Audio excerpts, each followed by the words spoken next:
वंदे गुरोश्री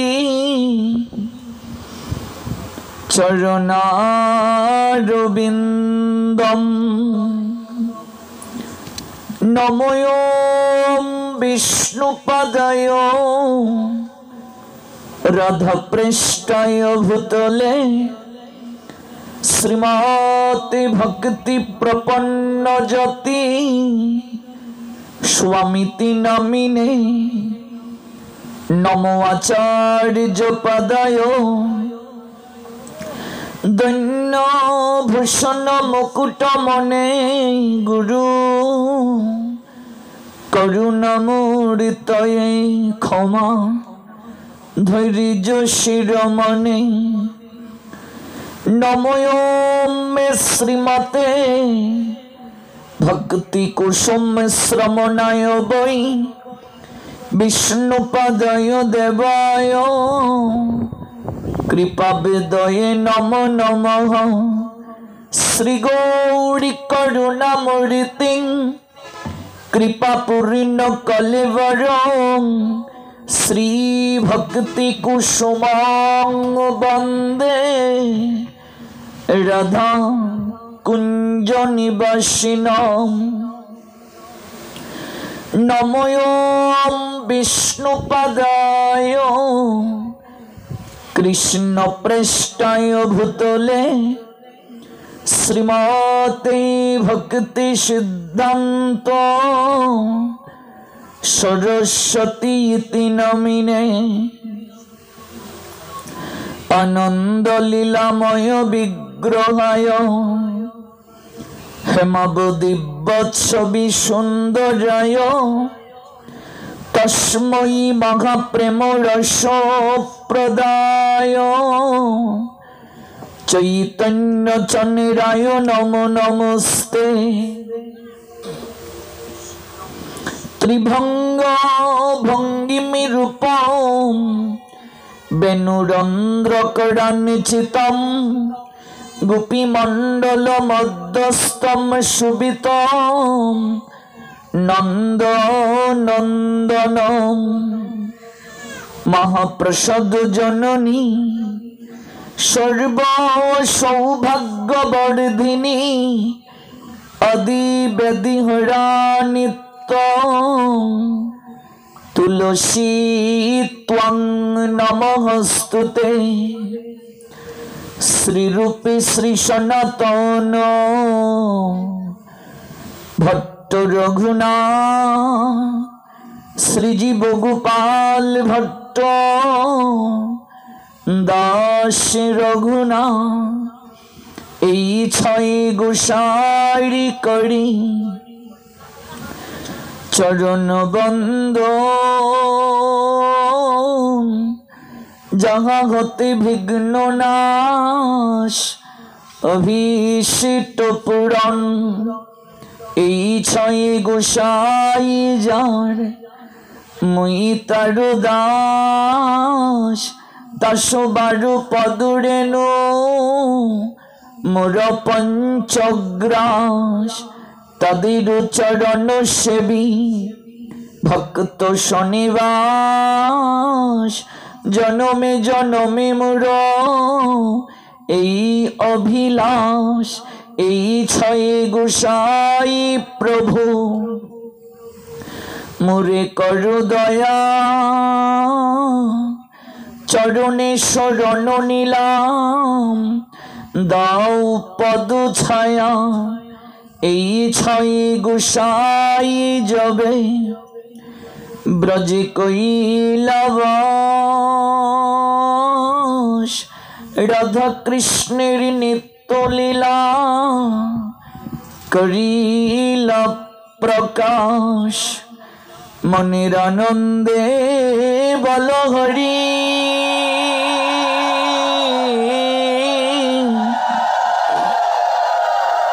ভজ বৃন্দাবন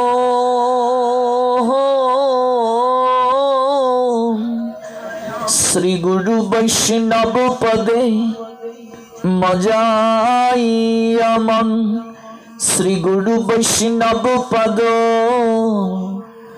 पद्म নিত্য করিয়া নাম সংকীর্তন কহে শ্রী নরোত্তম দাস। জয় শ্রীকৃষ্ণ চৈতন্য দয়াল প্রভু নিত্যানন্দ শ্রী অদ্বৈত গদাধর শ্রীবাসাদি শ্রী গৌরী ভক্ত বৃন্দ। হরে কৃষ্ণ কৃষ্ণ কৃষ্ণ হরে হরে হরে রাম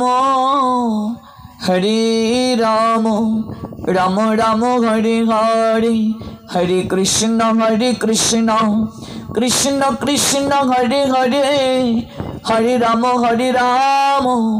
রাম রাম হরে হরে হরে কৃষ্ণ কৃষ্ণ কৃষ্ণ হরে হরে হরে রাম রাম রাম হরে হরে।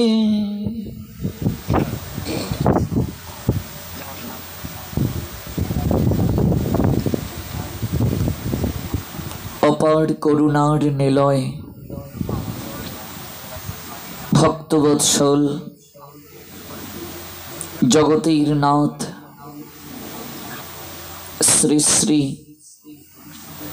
জগন্নাথ দেবের রথযাত্রা মহোৎসব উপলক্ষে সপ্তদিবস ব্যাপী অপ্রাকৃত জগন্নাথ লীলামৃত তত্ত্ব অমৃত আস্বাদন করার মনোরথে যে যজ্ঞ অনুষ্ঠানের আয়োজন করা হয়েছে বাংলাদেশের গাজীপুর জেলার শ্রীপুর উপজেলা স্থিত কুশাদিয়া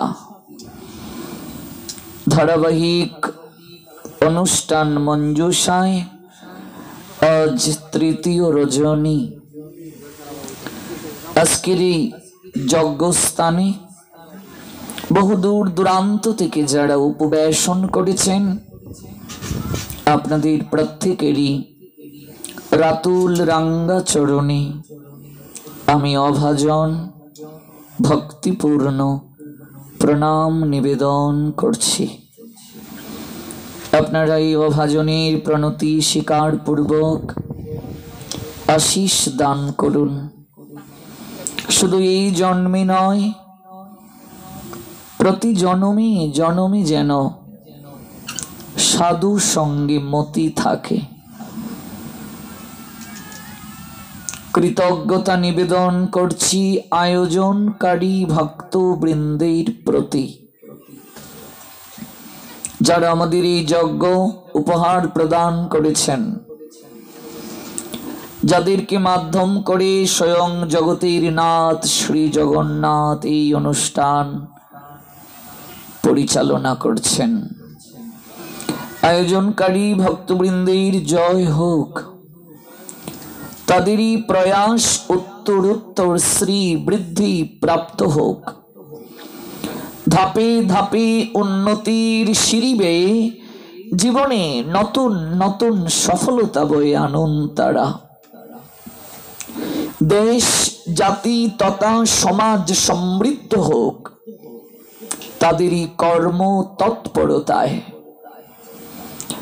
আয়োজনকারী ভক্তবৃন্দের অহৈতুকী কৃষ্ণ প্রেম ভক্তি প্রাপ্তির অভিলাষ জগন্নাথ চরণে নিবেদন করে অভিনন্দন জ্ঞাপন করছি ইন্টারনেটের কল্যাণে যারা আছেন আমাদের সঙ্গে দেশ এবং দেশের বাহির থেকে। গতকাল যে স্থলে ভগবানের কথার বিশ্রাম টেনেছিলাম, আজ সেখান থেকেই পুনরায় শ্রবণ করব। তবে আমরা যেটুকু সময় ভগবানের কথা শ্রবণ করব, সেই শ্রবণ যেন আমাদের কায় মনোবাক্যে হয়। আমরা যে অপ্রাকৃত জ্ঞান প্রাপ্তির জন্য এসেছি, এই জ্ঞান যদি একবার কেউ প্রাপ্ত হয়, জগতে তার আর জানার অবশিষ্ট কিছু থাকে না।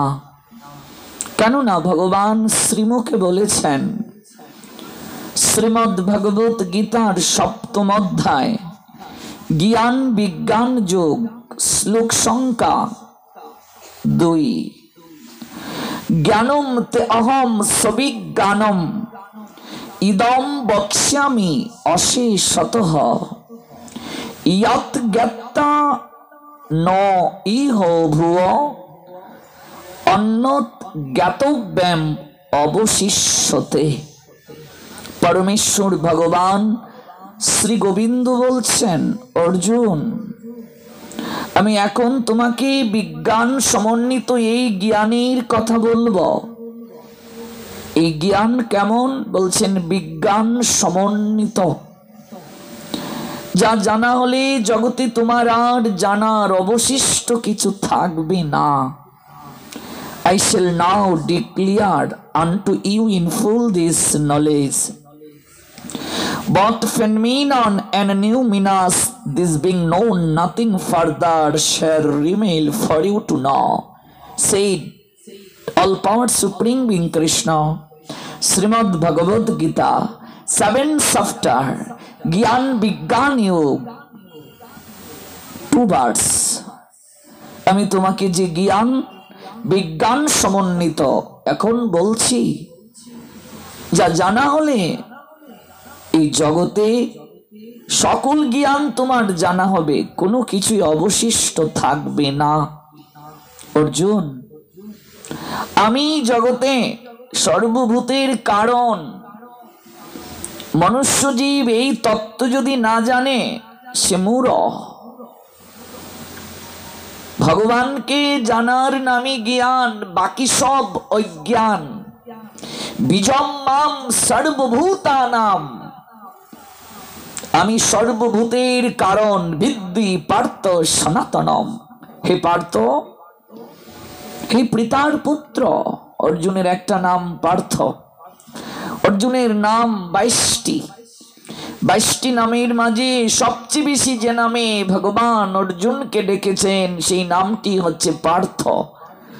শ্রীমদ্ ভগবদ গীতায় পার্থ নামে ভগবান ডেকেছেন 38 বার। হে পার্থ, আমাকে সর্বভূতের কারণ বলে জানবে। Son of Partho, know that I am the original seed of all existence. আমি সর্বভূতের কারণ, আমি সনাতন, আমি বুদ্ধিমানের বুদ্ধি, আমি তেজস্বীদের তেজ। আমাকে জানা হলে জগতে আর কোনো কিছু জানার বাকি থাকে না। ভগবানকে যে জানে না, ভগবানকে যে উপলব্ধি করতে পারে না, নিজের স্বরূপ যে জানে না, আমি কে, কোথা থেকে এলাম, এই জগতে আমার কর্তব্য কি, আমি কি করছি, যে জানে না, নিজের অস্তিত্ব সম্পর্কে যে জ্ঞাত নয়, তাকে তো জ্ঞানী বলা যায় না। এজন্যই মহাজন বলছেন, যদি কেউ জড় জগতের সকল জ্ঞানে গুণান্বিত হয়, তথাপি সে যদি কি লাগি আইলি ভবে, এই জগতে কেন তুমি এলে, এই তত্ত্ব যদি সে না জানে, বৃথা তার অধ্যয়ন, তার অধ্যয়নটা বৃথা। লোচন বিহীন জন, লোচন মানে চোখ, বৃথা তার অধ্যয়ন লোচন বিহীন জন। দর্পণে অন্ধে কিবা কাজে। অন্ধ ব্যক্তির সামনে যদি একটা দর্পণ তুলে ধরা হয়, দর্পণ শব্দের অর্থ আয়না। আচ্ছা, অন্ধ ব্যক্তির সামনে যদি আয়না ধরা হয়, সে কি নিজের প্রতিচ্ছবি দেখতে পারবে গো? অন্ধ ব্যক্তির সামনে দর্পণ দিয়ে হবেটা কি? বৃথা তার অধ্যয়ন। এই যে এত পড়াশোনা করলো, এত ডিগ্রি নিল, সকল কিছু বৃথা। বৃথা তার অধ্যয়ন, লুছন বিহীন জন, তার চোখ নাই। ভাবুন তো, জগতে কত লোক আছে যারা অন্ধ, জগতে কত লোক আছে নিরক্ষর। আপনাকে ভগবান চোখে দৃষ্টি দিয়েছেন, আপনাকে ভগবান অক্ষর জ্ঞান দিয়েছেন। আপনি যদি গীতা না পড়েন, যদি আপনি ভাগবত না পড়েন, ভগবান যদি আপনায় প্রশ্ন করেন, জগতে কত লোক আছে রে যাদেরকে আমি কর্মানুযায়ী চোখ দেইনি, কত লোক আছে নিরক্ষর, তোর চোখে যে আলো দিলাম, একটা দিনও তুই পড়লে না, জানলি না আমি কেমন করি জগতে তুই চলবে।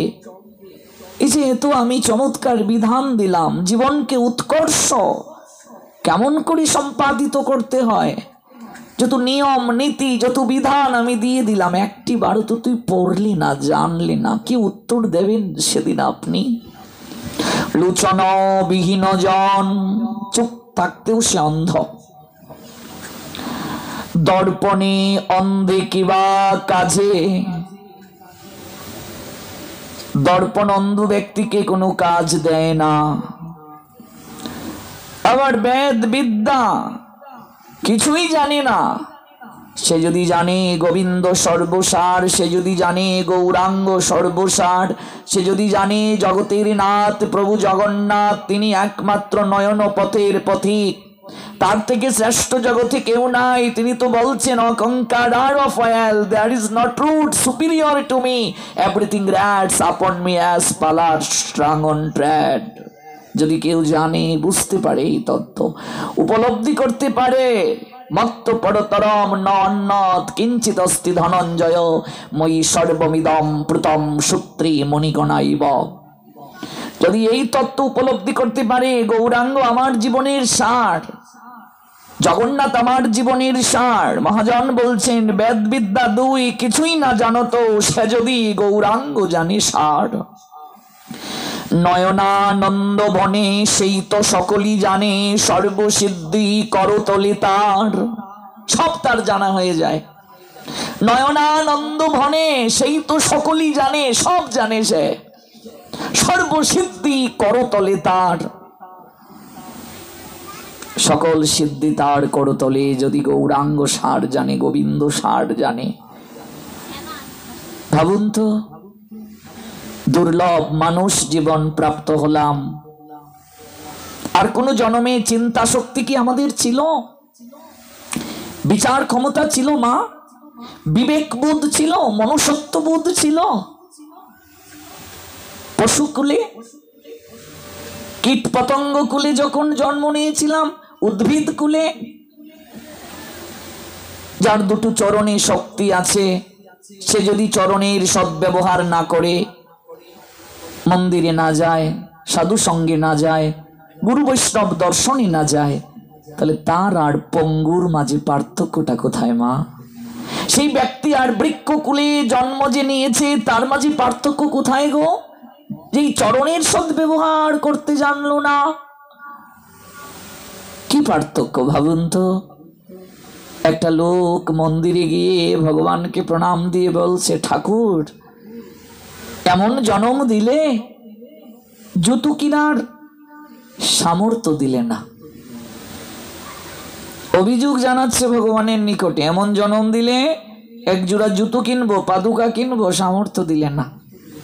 ভগবানকে ইচ্ছে করে অভিযোগ জানালো, ইচ্ছে করে শাসালো।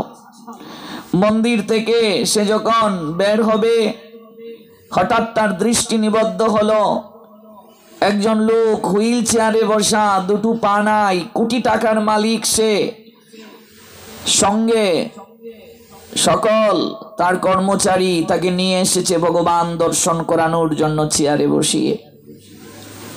ধনাঢ্য ব্যক্তিটার দিকে সেই লোকটি কিছুক্ষণ তাকিয়ে রইল, অতঃপর ভগবানের চরণে গিয়ে আবার সাষ্টাঙ্গে প্রণাম দিল। আগে লম্বা হয়ে প্রণাম দেয়নি, এবার সাষ্টাঙ্গে প্রণাম দিয়েছে। প্রণাম দিয়ে বলছে, ঠাকুর একটু আগে আমি যে তোমায় অভিযোগ জানিয়ে গিয়েছি, আমায় ক্ষমা করে দাও ঠাকুর। আমার যদি কোনোদিন টাকা হয় আমি তো জুতো কিনে পড়তে পারবো, কিন্তু এই লোকটার কোটি কোটি টাকা আছে, ও তো জীবনে কোনোদিন জুতো পড়তে পারবে না। ঠাকুর তুমি আমায় অনেক ভালো রেখেছ। রবীন্দ্রনাথ এই দৃশ্য দেখে কবিতা লিখলেন। আমি তো সাহিত্যের ছাত্র। একদা ছিল না জুতা চরণ যুগলে, দহিল হৃদয় মন সেই খুবানলে, ধীরে ধীরে চুপি চুপি দুঃখাকুল মনে, গেলাম ভজনালয়ে ভজন কারণে, দেখি সে তাই একজনের পদ নাহি তার, অমনি জুতার খেদ গুছিল আমার। ঠাকুর তুমি আমায় অনেক ভালো রেখেছ। ভাবুন তো, এখানে আমরা যারা এসেছি প্রত্যেকেরই তো চলার শক্তি আছে, দৃষ্টি শক্তি আছে, দুটো হাতও সচল। আমরা যদি শরীরের শক্তি পেয়ে, চলন শক্তি পেয়ে, এই দুটো হাত দিয়ে যদি গোবিন্দ চরণে প্রণাম না দেই, কৃতজ্ঞতা জ্ঞাপন না করি, হরিনাম না করি, চরণের সদ্ব্যবহার না করি, এই কর্ণের সদ্ব্যবহার না করি, নাসিকার সদ্ব্যবহার না করি। কর্ণের সদ্ব্যবহার কি? কৃষ্ণ কথা শ্রবণ। নাসিকার সদ্ব্যবহার কি? ভগবানের চরণে অর্পিত তুলসী পত্রের গ্রাণ নেওয়া, পুষ্প যার দ্বারা আরতি হলো তার গ্রাণ নেওয়া, ইন্দ্রিয়কে পরিশুদ্ধ করার জন্য এই প্রক্রিয়া। চরণ দ্বারা নৃত্য করব, হেঁটে যাব, গুরু দর্শনে, বৈষ্ণব দর্শনে, মন্দিরে বিগ্রহ দর্শনে। এই দুটো চোখ ধাম দর্শন যখন করবে, সাধুগুরু বৈষ্ণব ভগবানের বিগ্রহ দর্শন যখন করবে, এই চোখের দৃষ্টি পরিশুদ্ধ হবে। যতদিন পর্যন্ত চোখের দৃষ্টি শুদ্ধ না হবে ততদিন যাবৎ চির সুন্দরকে আমরা দর্শন করতে পারবো না। চির সুন্দরকে দর্শন করার পশ্চাতে চোখের দোষটাই সবচেয়ে বড় দোষ। রাস্তা দিয়ে একটা মেয়ে হেঁটে যাচ্ছে, কামুক ব্যক্তি বলবে মেয়েটা কতই না সুন্দরী, ওকে যদি কাছে পেতাম। কিন্তু যার চোখ শুদ্ধ সে মনে মনে চিন্তা করবে ভগবানের সৃষ্টি এত সুন্দর, না জানি স্রষ্টা কত সুন্দর। তাকে যে বানিয়েছে না জানি সেই কারিগর কত সুন্দর। এটাই হলো শুদ্ধতা, এটাই হলো বিশুদ্ধতা। এই জিহ্বার সার্থকতা কৃষ্ণ প্রসাদ আস্বাদনে, এই মুখের সার্থকতা কৃষ্ণ গুণ কীর্তনে। আর কোন জন্মে এত চমৎকার করে বাক শক্তি ভগবান আমাদেরকে দেননি, এত চমৎকার ভাবে প্রকাশ ভঙ্গিমা আমাদেরকে দেননি ভগবান। এই বদন পেয়ে যে কৃষ্ণ গুণ কীর্তন করলো না, এই জিহ্বা পেয়ে যে কৃষ্ণ প্রসাদ আস্বাদন করলো না, তার আর পশুর মাঝে কোনো পার্থক্য নাই। এজন্যই চৈতন্য চরিতামৃত বললেন, শরীর অবিদ্যা জাল, জড়েন্দ্রিয় তাহে কাল, জীবে ফেলে বিষয়ে সাগরে, তার মধ্যে জিহ্বা অতি লোভময় সুদূর মতি, তাকে যে তা কঠিন সংসারে। এই জিহ্বার বেগ সহজে দমন করা যায় না গো। হ্যাঁ, আমার সন্তান প্রসাদ পেতে চায়, অন্য কোনো কিছুতে তার রুচি হয় না। আমি মা বাবা জোর করিয়ে অকাদ্যতে তাকে আবার ফিরিয়ে আনতে চাই, কিন্তু একবারও কি ভেবেছি সুস্থ মস্তিষ্কে যে আমি পিতা, আমি মাতা, আমার জিহ্বার বেগ দমন হয় না, আমার সন্তানের হয়ে গেছে, তার মানে আমার সন্তান পূর্ব জন্মে কতটা না সৌভাগ্য নিয়ে এসেছে, কতটা না তার আমার থেকে শ্রেষ্ঠ কৃপা, শ্রেষ্ঠ পুণ্য সঞ্চয় ছিল। আমার তো এই বেগ দমন হয়নি, আমি তো পারি না। শরীর অবিদ্যা জাল, জড়েন্দ্রিয় তাহে কাল। ইন্দ্রিয় দমন করতে গেলে আহার শুদ্ধির প্রয়োজন আছে। আপনি আগুনে যা দেবেন গন্ধটা তেমন হবে। আগুনে যদি প্লাস্টিক দেন গন্ধটা কেমন হবে মা? প্লাস্টিকের গন্ধ হবে। আগুনে যদি চামড়া দেন গন্ধটা চামড়ার ন্যায় হবে। জাঠরাগ্নি, এটা তো বিজ্ঞানও সমর্থন করেছে। এই যে আমরা ভেতরে খাবার দিচ্ছি, এখানে অগ্নি আছে বলে পরিপাক হচ্ছে। আপনি ভেতরে যে আহার দেবেন আপনার চেতনা তেমন হবে। আপনি যেরকম খাবার ভেতরে দেবেন আপনার চেতনা তেমন হবে। এজন্য বলা হয়েছে যেমন খাবার তেমন মন। কিছু লোক বলে ভগবানের ভজন করতে গেলে আবার আহারের শুদ্ধতার প্রয়োজন আছে নাকি? আত্মায় যা টানে তাই খাও। কিছু লোক এমন কথা বলে। আত্মাকে কষ্ট দিয়ে ভগবান কি বলেছেন ধর্ম করতে? আত্মা তুষ্ট মানে জগৎ তুষ্ট।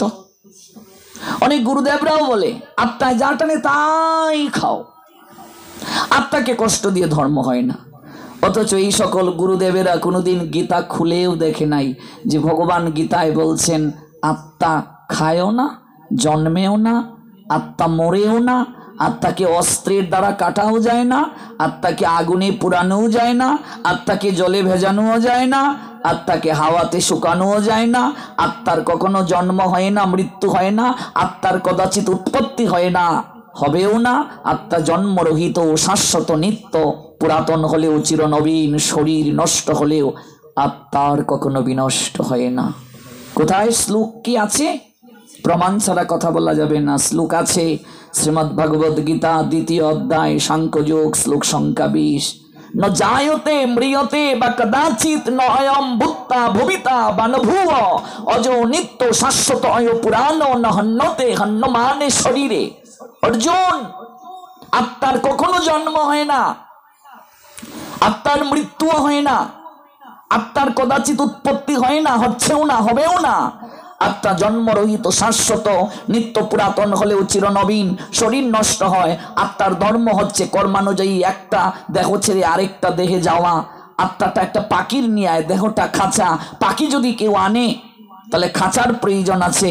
বাজার থেকে ময়না পাখি কিনে এনেছেন, পাখিটা রাখবেন কোথায়? একটা খাঁচার দরকার আছে। পাখি নাই, খাঁচার দরকার নাই। আত্মা ভেতর ছেড়ে চলে গেলে এই দেহরূপ খাঁচার কোনো মূল্য নাই, নষ্ট হয়ে যায়, পচে যায়। For the soul there is neither birth nor that, and any time he has not come into being, does not come into being, and will not come into being. He is unborn eternally by existence and primeval. He is not slain when the body is slain. Said Almighty Creator Krishna, Srimad Bhagavad Gita 2 chapter Sankhoyuk 20 verse. Hanyate হন্যমানে শরীরে, ভগবান বলছেন। তাহলে আত্মা কি করে? মানুষ যেমন পুরাতন কাপড় ত্যাগ করে নতুন আরেকটা কাপড় পরে, আত্মাও তেমনি পুরাতন একটা শরীর ত্যাগ করে আরেকটা শরীরে যায়। প্রমাণ কোথায়? গীতার 2য় অধ্যায় সাংখ্যযোগ শ্লোক সংখ্যা 22। বাসাংসি জীর্ণানি ইয়াতা বিহায় নবানি গৃহন্নতি নর অপরাণী তথা শরীরানি বিহায় জীর্ণানি অন্যানি সংয়াতি নবানি দেহি। As a person puts on new garments, মানুষ যেমন একটা পোশাক পরে, কাপড় পরে, নতুন কাপড় পরে কখন পরে? যখন কাপড়টা পুরাতন হয়ে যায়, ছিঁড়ে যায়। গিভিং আপ ওল্ড ওয়ান্স, পুরাতন কাপড়টা ত্যাগ করে নতুন একটা কাপড় পরে। The soul similarly accepts new material bodies, giving up the old one and useless one. আত্মাও তেমনি জীর্ণ পুরাতন শরীরটাকে ত্যাগ করে নতুন আরেকটা শরীরে যায়। ওই আত্মাকে অস্ত্রের দ্বারা কাটা যায় না। নৈনং ছিন্দন্তি শস্ত্রাণি নৈনং দহতি পাবক ন চৈনম ক্লাদন্তি আপ ন সুশৌতি মারুত। 2য় অধ্যায় সাংখ্যযোগ শ্লোক সংখ্যা 23 Srimad Bhagavad Gita. The soul can never be cut to pieces by any weapons, অস্ত্র দ্বারা তাকে কাটা যায় না। নর বার্নড বাই ফায়ার, আগুনে পোড়ানো যায় না। নর ময়েস্টেন্ড বাই ওয়াটার, জলে ভেজানো যায় না।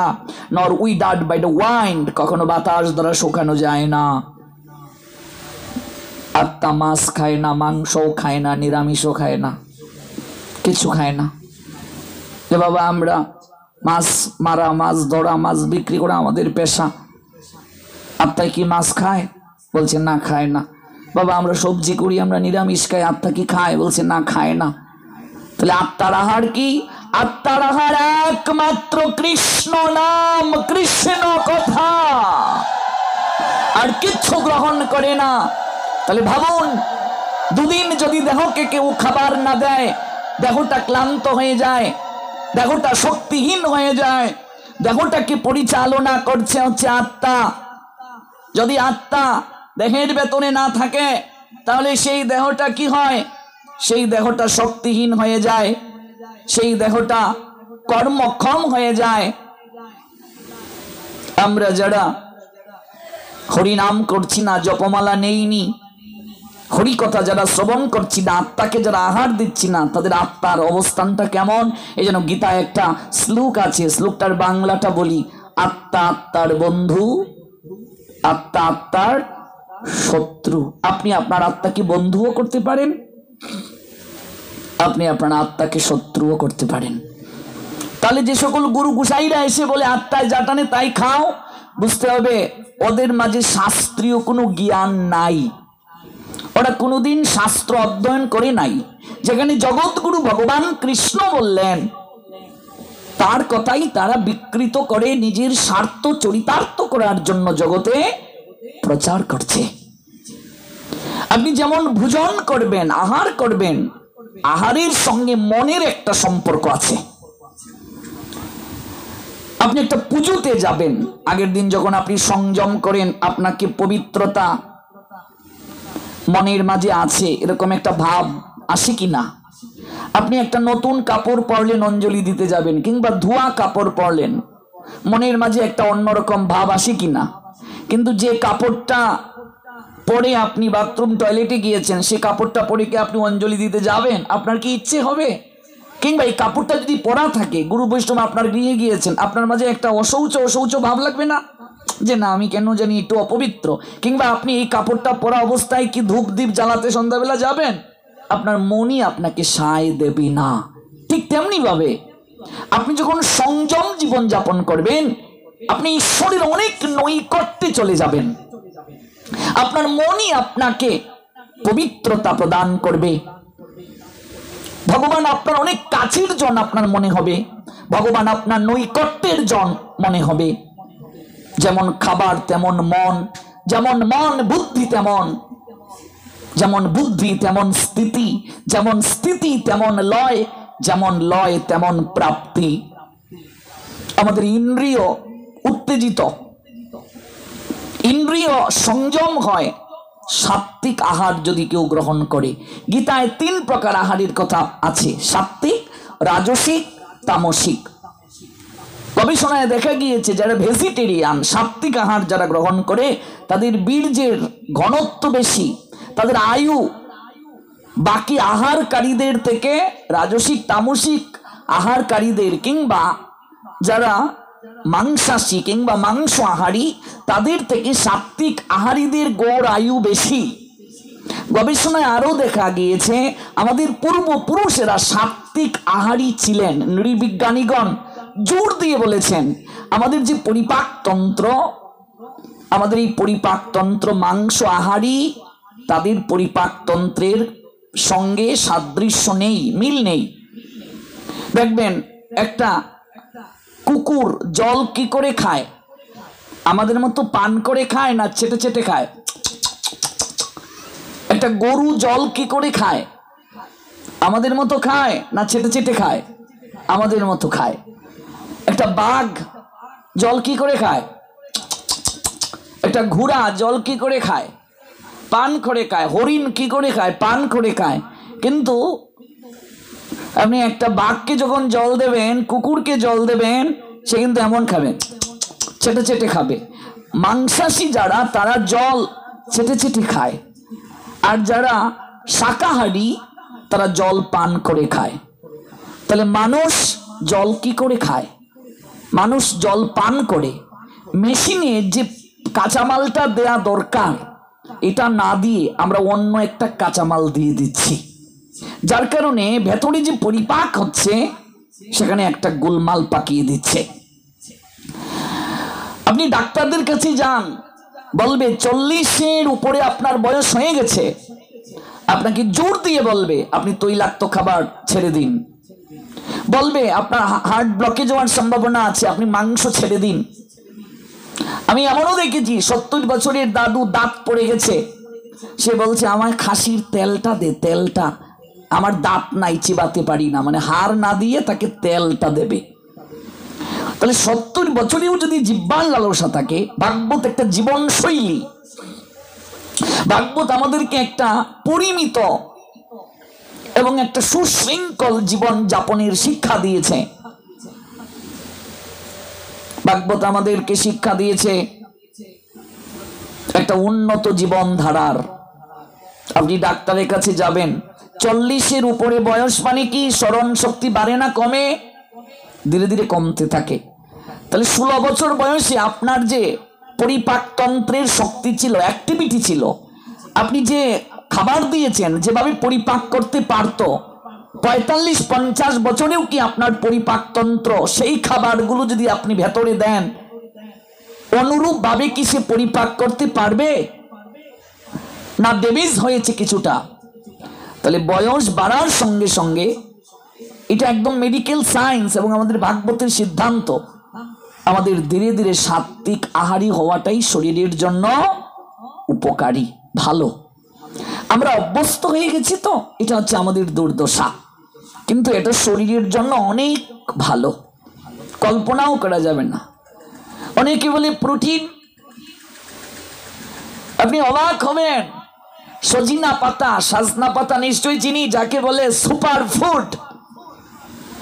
দুধ থেকে 10 গুণ বেশি শক্তি আছে তার মাঝে, যে দুধের মাঝে প্রাণীজ আমিষ রয়েছে। কাঁঠালের বিচি, শিমের বিচি, এগুলোর মাঝে যে পরিমাণ আমিষ রয়েছে, ডালের মাঝে যে পরিমাণ আমিষ রয়েছে, এবং আপনি অবাক হবেন, ধনে পাতা, 1 চামচ ধনে পাতার মাঝে যে শক্তি আছে, 101টা ডিমের মাঝেও সেই শক্তি নাই। যত ভেজিটেরিয়ান, তাদের কি বুদ্ধি কম? তাদের কি মেধা কম?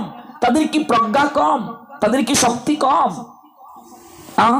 এই জগন্নাথের এক একটা পান্ডা পুরীতে গিয়ে দেখবে, আমাদের মতো 5-10টাকে আপনাদের বাসায় কি আঙ্গানু, আপনারা কি বলেন, আঙ্গানু, আঙ্গিয়ে নিয়ে যাবে, মানে তুলে নিয়ে যাবে। হ্যাঁ, এক একটা পান্ডার কি শক্তি, ওরা কি খায়? শাক পাতা, ওদের এত শক্তি করতে গেল। অনেক বড় বড় সায়েন্টিস্ট যারা গিয়ে দেখবে ভেজিটেরিয়ান, ভারতের বাঙালি ব্যতীত যত ডাক্তার দেখবে সবাই তো ভেজিটেরিয়ান। ওদের কি বুদ্ধি কম নাকি? হ্যাঁ, মেধা কম নাকি? প্রজ্ঞা কম নাকি? যেমন খাবার তেমন মন, যেমন মন তেমন বুদ্ধি, যেমন বুদ্ধি তেমন স্থিতি, যেমন স্থিতি তেমন লয়, যেমন লয় তেমন প্রাপ্তি। যেমন আহার গ্রহণ করব মন তেমন হবে। কিন্তু এটা বুঝতে গেলে, ভগবানকে বুঝতে গেলে, এই তত্ত্ব বুঝতে গেলে বহু জন্মের সৌভাগ্য প্রয়োজন। মনুষ্যানাম সহস্রেষু কশ্চিৎ ইয়ততি সিদ্ধয়ে ইয়ততাম অপি সিদ্ধানাম কশ্চিৎ মাম ব্যক্তি তত্ত্বত। সপ্তম অধ্যায় জ্ঞান বিজ্ঞান যুগ, শ্লোক সংখ্যা 3। Out of many thousands among men, one may endeavor for perfection, and of those who have achieved perfection, hardly one knows me in truth, said omnipotent maker Krishna, Srimad Bhagavad Gita 7 chapter জ্ঞান বিজ্ঞানে 3 বার। শোনো অর্জুন, হাজার হাজার মানুষের মধ্যে কদাচিৎ কোনো একজন সিদ্ধি লাভের জন্য যত্ন করেন, আর সেই প্রকার যত্নশীল সিদ্ধদের মধ্যে কদাচিৎ কেউ আমাকে তত্ত্বগতভাবে জানতে পারে। One who knows the transcendental nature of my appearance and activities does not upon a living this body take his birth again in this material world by eternal abode. Arjun said, all parts supreme being Krishna, Srimad Bhagavad Gita 4 chapter 9 verse। তত্ত্ব জানো, তত্ত্ব জানলে জীবন ধন্য হবে, ধন্য হবে জীবন। আমরা সবাই পরিচিত আত্মার সম্বন্ধে, আত্মীয় সবাই ভাই আত্মার সম্বন্ধে। আত্মীয়তা নাহি হয় মায়াময় গন্ধে, মায়ার গন্ধ।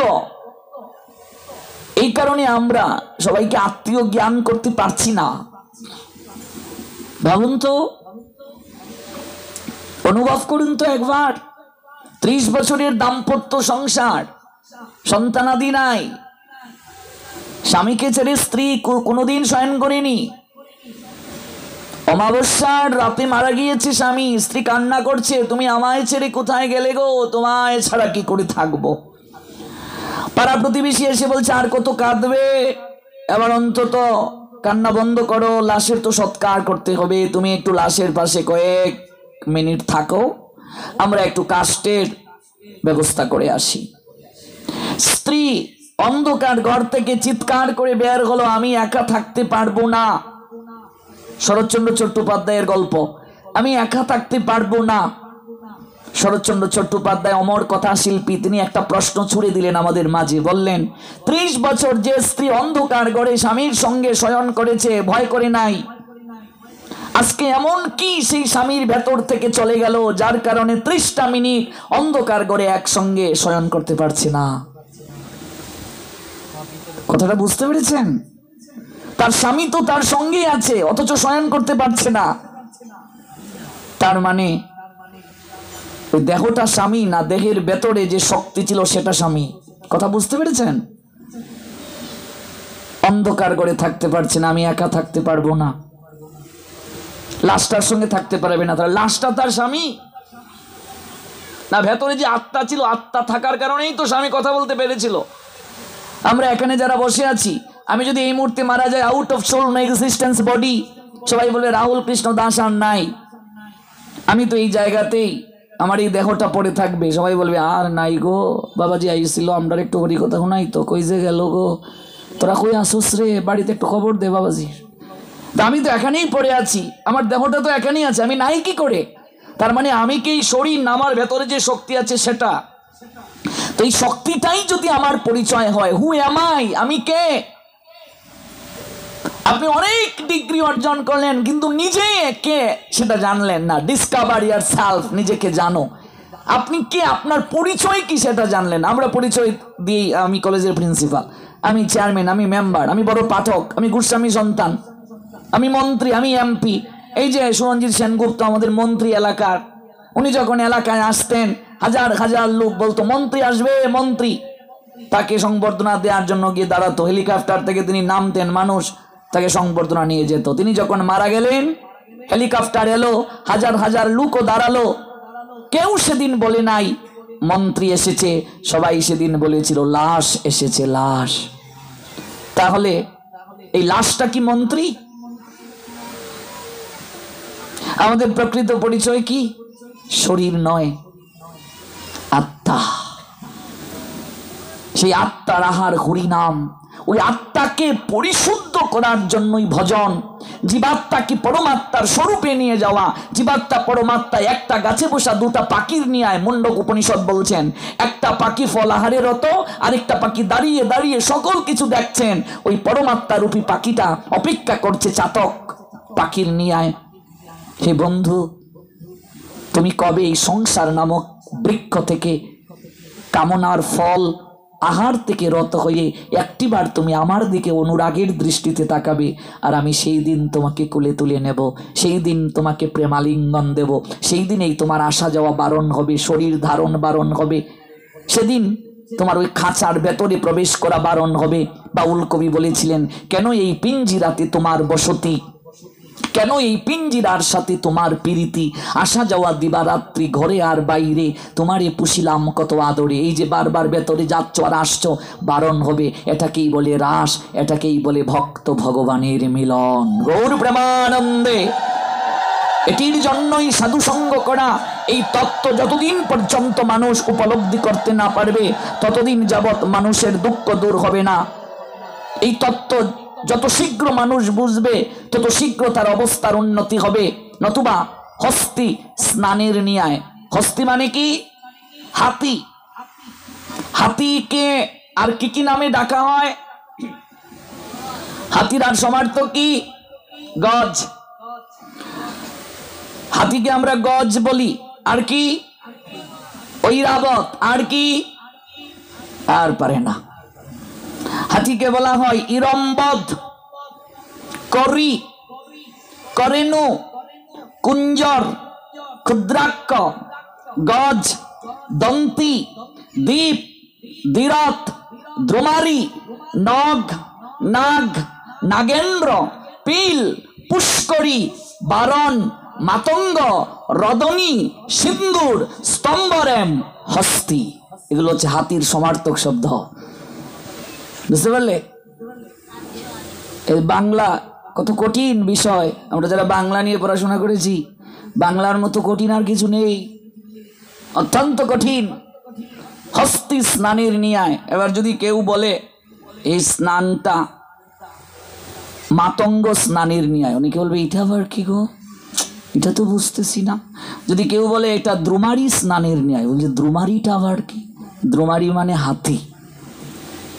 হাতি স্নান খুব সুন্দর করে, হাতি সুর দিয়ে জল সারা শরীরে ছিটিয়ে স্নান করলো, একটু পরে এসে দেখবে আবার সারা শরীরের মাঝে ধুলাবালি ছিটিয়ে দিল।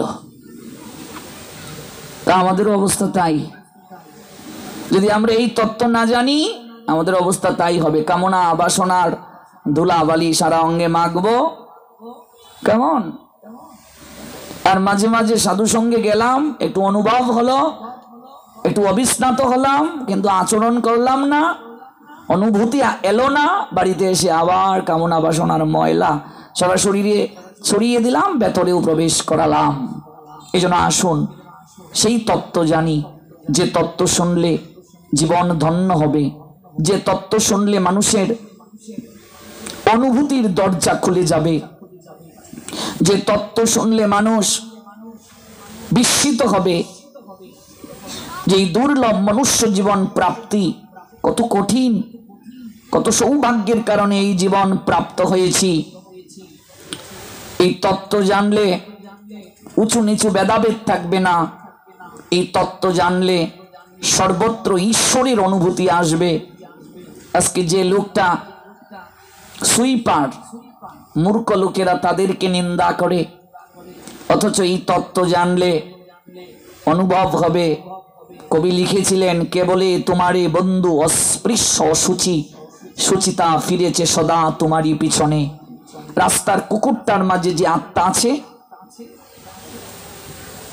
জাল বায়ে যে তার ভেতরে সে আত্মা আছে, চণ্ডী পাঠ করছে যে ব্রাহ্মণ তার ভেতরে আত্মা আছে, যে বৈষ্ণব ভাগবত পাঠ করছে তার ভেতরে অনুরূপ আত্মা আছে, ল্যাট্রিন যে পরিষ্কার করছে তার ভেতরে অনুরূপ আত্মা আছে। ভগবান বলছেন, ব্রাহ্মণ চণ্ডাল কুকুর উভয়ের মাঝে আমি আত্মারূপে অবস্থান করছি। এই তত্ত্ব যেদিন জানবে, মানুষে মানুষে ভেদাভেদ শুধু ভুলবে না, পশু পাখি কীট পতঙ্গ তাদেরকেও বিনা কারণে তুমি আঘাত করতে পারবে না।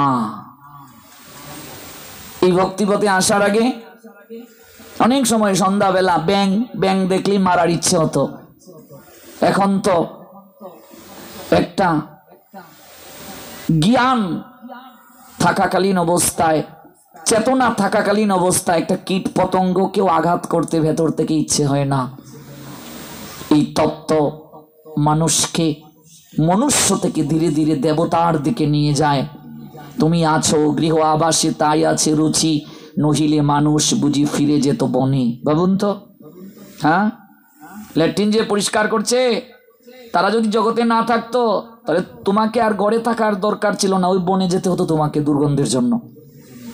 আচ্ছা, ময়লা আবর্জনা যেখানে নিয়ে রাখা হয়, এইদিকে আমরা যখন যাই তখন আমরা কি করি, নাকটা এরকম চেপে ধরি, ধরি কি ধরি না? কিন্তু যারা ময়লা আবর্জনা নিয়ে যাচ্ছে ওরা এটার মাঝে কি করে থাকছে? তার মানে আমি থাকতে পারছি না, ওই লোকটা থাকতে পারছে, তাহলে ওই জায়গায় আমার থেকে ও শ্রেষ্ঠ কি শ্রেষ্ঠ না? হ্যাঁ, কবি বলছেন, ঘৃণার নাহিকো কিছু স্নেহের মানবে, হে বন্ধু তুমি একা জেনেছো সে বাণী, নির্বিচারে আবর্জনা বহ অহর্নিশ, নির্বিকার সদাসুচি তুমি গঙ্গা জল, নীলকণ্ঠ করেছেন পৃথিবীরে নির্বিষ, আর তুমি তারই করেছ নির্মল। যখন সমুদ্র মন্থন হলো, অমৃত উঠলো, বিষ উঠলো, সবাই অমৃত গ্রহণ করার জন্য মারামারি শুরু করে দিল, বিষটা কেউ গ্রহণ করছে না। মহাদেব তখন এগিয়ে এসে বললেন, আমি বিষ গ্রহণ করব। মহাদেব বিষটা গ্রহণ করে নীলকণ্ঠ হলেন। জগতে যত এই ময়লা আবর্জনা, যত বিষ রয়েছে, তুমি নীলকণ্ঠের নিয়ায়, মহাদেবের নিয়ায় তুমি জঞ্জালকে পরিষ্কার করছো। দেখো কবি কোন দৃষ্টিতে দেখেছেন। এসো বন্ধু এসো বীর, শক্তি দাও চিত্তে, কল্যাণের কর্ম করি লাঞ্ছনা সহিতে। মানুষের মাঝে যখন জ্ঞান আসে, মানুষের মাঝে যখন প্রেম আসে, মানুষের মাঝে যখন ভক্তি আসে, তখন ভেদাভেদ ভুলে যায়। আপনাকে কেউ কষ্ট দিয়েছে, যন্ত্রণা দিয়েছে, আপনি যখন তত্ত্বজ্ঞানে গুণান্বিত থাকবেন তখন আপনার আর ইচ্ছে হবে না। হয়তো সে অবুঝ এই কথাটা বলেছে। আজকে দেখবে যত মারামারি, যত কাটাকাটি সব অজ্ঞান ব্যক্তিরা করে, তারপর আবার ভাবে কেন যে এই কাজটা করতে গেলাম, হ্যাঁ, কেন যে এই কাজটা করতে গেলাম। এই জন্য একটা চমৎকার কবিতা আছে, কুকুর আসিয়া এমন কামড় দিল পথিকের পায়, কামড়ের চোটে 20 দাঁত ফুটে 20 লেগে গেল তাই। রাস্তা দিয়ে একটা লোক যাচ্ছে, একটা কুকুর এসে তার পায়ের মাঝে কামড় দিয়ে দিল, এমন ভাবে কামড় বসিয়ে দিয়েছে 20 দাঁত ফুটে গেছে। ঘরে ফিরে এসে রাত্রে বেচারা বিষম ব্যথায় জাগে, মেয়েটি তারই সাথে হায় জাগে শিওরের আগে। তার একমাত্র মেয়ে শিয়রের পাশে জেগে জেগে বাবার চুলগুলো টেনে টেনে আর ললাটের মাঝে হাত বুলিয়ে দিয়ে মেয়েটা বাবাকে সান্ত্বনা দিচ্ছে। এক পর্যায়ে বাপের সে বলে, বৎসনার ছলে কপালে রাখিয়া হাত, তুমি কেন বাবা ছেড়ে দিলে তারে, তোমার কি ছিল না দাঁত?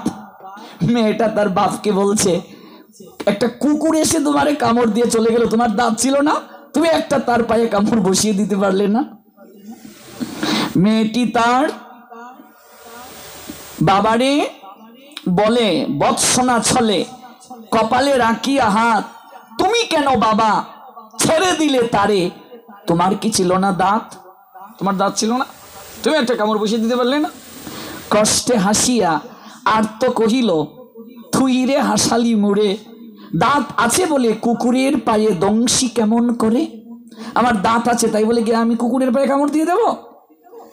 আপনার মাঝে যখন জ্ঞান জাগ্রত হবে তখন আপনি তত্ত্ব বুঝতে পারবেন, ভালো মন্দ বিচার করার ক্ষমতা আসবে। এই জ্ঞান প্রাপ্তির জন্যই তো আমাদের তত্ত্বদ্রষ্টার নৈকট্যে যাওয়া। তদ্বিদ্ধি প্রণিপাতেন পরিপ্রশ্নেন সেবয়া উপদেক্ষন্তি তে জ্ঞানম জ্ঞানীন তত্ত্বদর্শিনঃ। এরপরের লাইনটা খুব সুন্দর। কুকুরের কাজ কুকুর করেছে, কামড় দিয়েছে পায়, তাই বলে কুকুরের কামড়ানো কিরে মানুষের শোভা পায়? কুকুরের কাজ কুকুর করেছে। কে বলেছেন এই কবিতা? কবি সত্যেন্দ্রনাথ দত্ত। কুকুরের কাজ কুকুর করেছে, কামড় দিয়েছে পায়, তাই বলে কি কুকুরের কামড়ানো মানুষের শোভা পায়? এই সত্যেন্দ্রনাথ দত্তর জন্মস্থান হলো ভারতের বর্ধমানের চুপি গ্রামে। তার পিতার নাম রজনীনাথ দত্ত আর মায়ের নাম মহামায়া দেবী। 1922 সালের 25শে জুন তিনি পরলোক গমন করেছিলেন। মাত্র 40 বছর জগতে বেঁচে ছিলেন।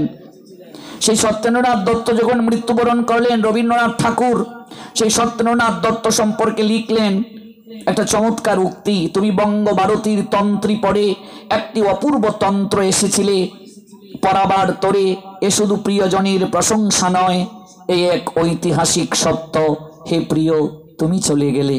ভাবা যায়, কল্পনা করা যায়? রবীন্দ্রনাথ তাকে মূল্যায়ন করে লিখলেন, যতদিন পর্যন্ত মানুষের মাঝে সমত্ববোধ না আসবে, তত্ত্ব জাগ্রত না হবে, জ্ঞান জাগ্রত না হবে, ততদিন মারামারি হানাহানি থাকবে, ততদিন জগতে হিংসা থাকবে, বিদ্বেষ থাকবে।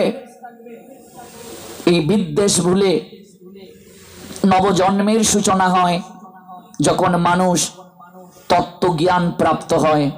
এই জন্য মনে রাখবে, পিতা মাতার বীর্যে রজে একবার মানুষের জন্ম হয়, আর গুরুদেবের নিকট থেকে যখন সে জ্ঞান প্রাপ্ত হয়ে দীক্ষা লাভ করে তখন তার দ্বিতীয় জন্ম হয়।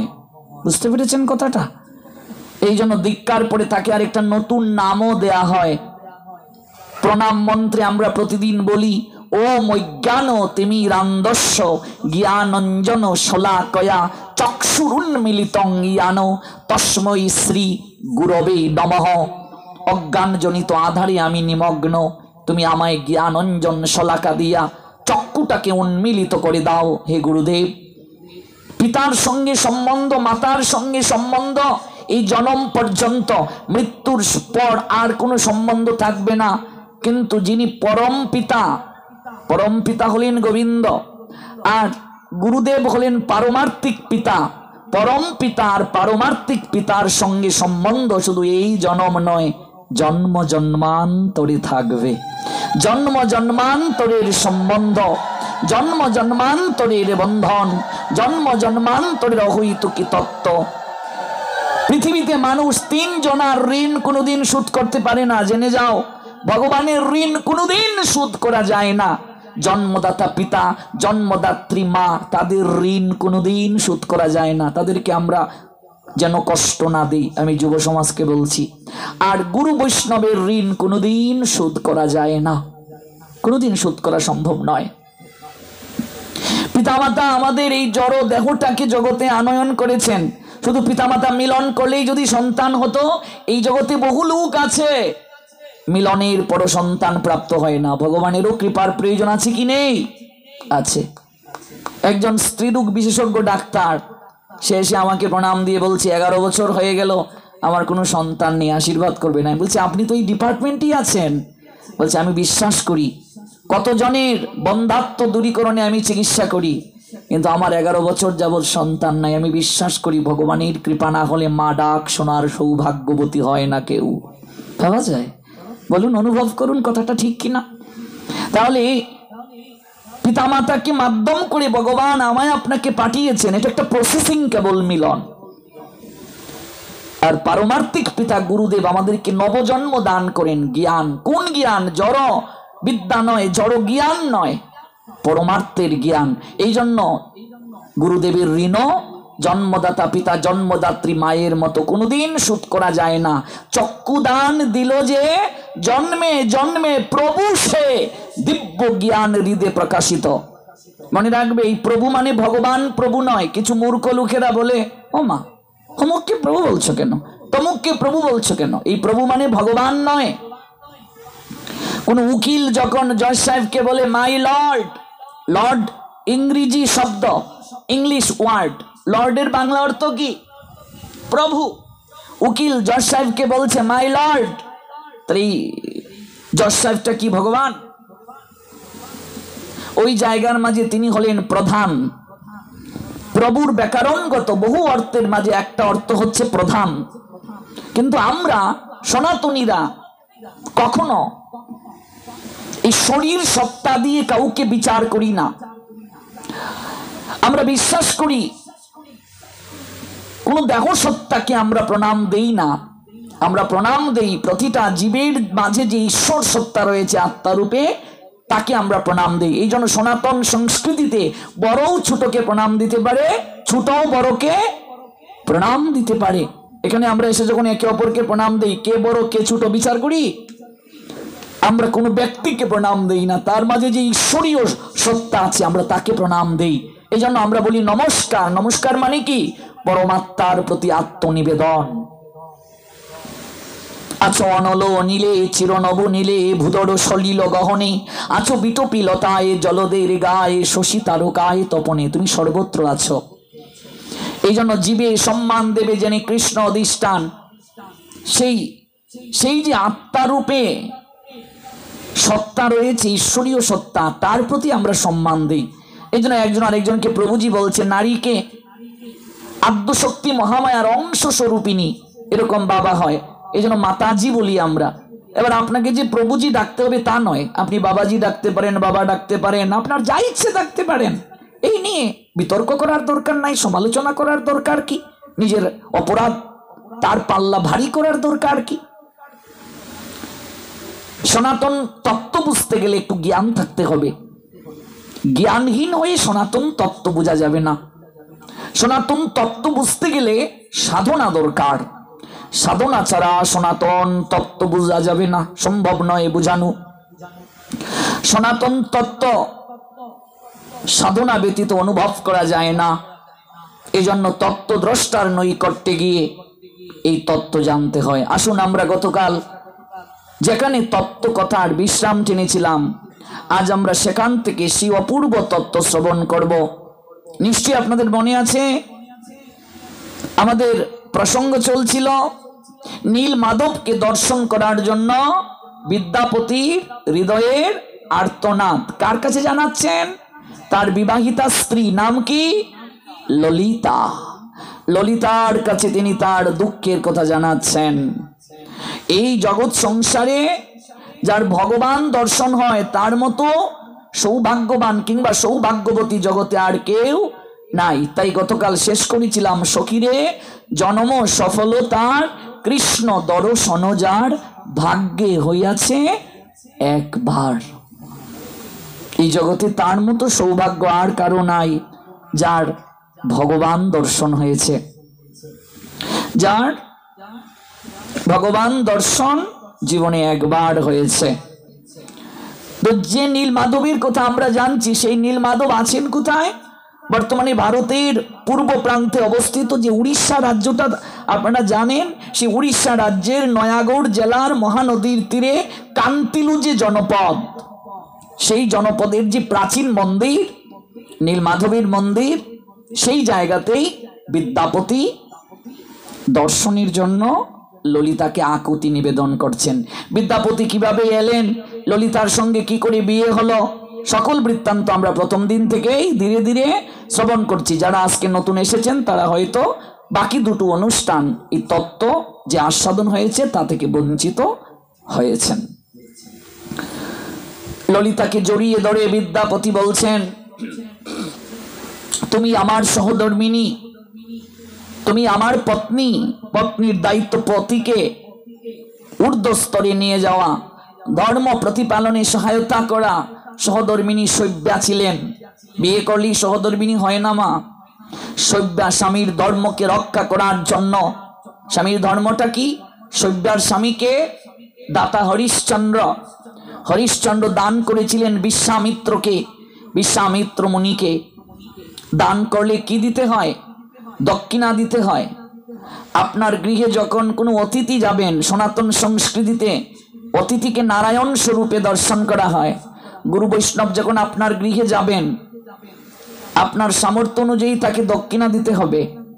ভোজন করলেও ভোজন দক্ষিণা দিতে হয়। কেমন? গুরু বৈষ্ণবের জন্য কোনো কিছু নিয়ে যাবেন, সেখানেও সামর্থ্য অনুযায়ী একটা দক্ষিণা দিতে হয়। বস্ত্র আদি যা কিছুই দেবেন দক্ষিণা দিতে হয়। ভাগবত পাঠ শ্রবণের পরও দক্ষিণা দিতে হয়, নতুবা নিষ্ফল শ্রবণ, সকল কার্য নিষ্ফল। গীতায় আছে মন্ত্রহীনা ক্রিয়াহীনা যত কার্য তামসিক, কার্য তামসিক যজ্ঞ বলে গণ্য। এই জন্য সসাগরা পৃথিবী দান করে দিলেন হরিশ্চন্দ্র, এগুলো আছে শাস্ত্র গ্রন্থে। দক্ষিণার টাকা সংগ্রহ করতে পারেন নাই, চণ্ডালের কার্য তিনি নিয়েছিলেন, আছে কি নাই? নিশ্চয়ই শুনেছেন আপনারা। বা দাতা হরিশ্চন্দ্র পালা কীর্তনও গাওয়া হতো, সেজে গুজেও দেখানো হতো এক সময়। স্ত্রী স্বামীর ধর্ম রক্ষা করার জন্য নিজে ব্রাহ্মণের গৃহে পরিচারিকা হয়েছিলেন, নিজে সহজ কথায় কাজের বেটি হয়েছিলেন, পরিচারিকা। অর্থের বিনিময়ে যে মহারানী, সসাগরা পৃথিবীর অধীশ্বর দাতা হরিশ্চন্দ্র, সে হরিশ্চন্দ্রের যিনি রানী, রানীর যিনি রানী মহারানী, আর রাজার যিনি রাজা, যাকে বলে সম্রাট,